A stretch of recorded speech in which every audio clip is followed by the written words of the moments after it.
কালকে রাতে না দারুণ ঘুম হয়েছে। অনেকদিন পর নিশ্চিন্তে ঘুমিয়েছি। আর উঠলাম আমি তখন 9:30 নাগাদ। আর উঠেই রান্নাঘরের দিকে তাকিয়ে দেখি বাবা সকাল সকাল কাজে বেরোনোর আগে মাটন দিয়ে গেছে। মাটন কিনে দিয়ে গেছে আর কি, সেটাই মা ধুচ্ছিল। তো আজকে তো মাটন রান্না করব।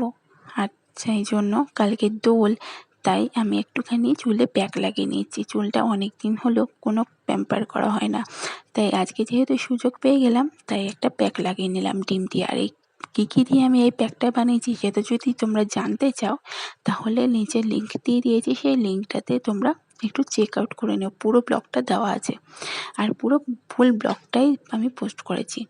তো চলো প্যাকটাকে লাগিয়ে নিয়ে রান্নাবান্না সেরে নিলাম আর এদিকে খেয়েও নিলাম। আর খাওয়া দাওয়া কমপ্লিট করা মাত্রই আমরা চলে গেলাম একটুখানি মরাঘাটের দিকে। আসলে অনেক দিন এই ঘাটে আসা হয় না, মনটা খুব খারাপ করছিল ঘাটে আসার জন্য, তাই আমরা চলে এলাম। আর এসে তো আমার ভীষণ খুশি।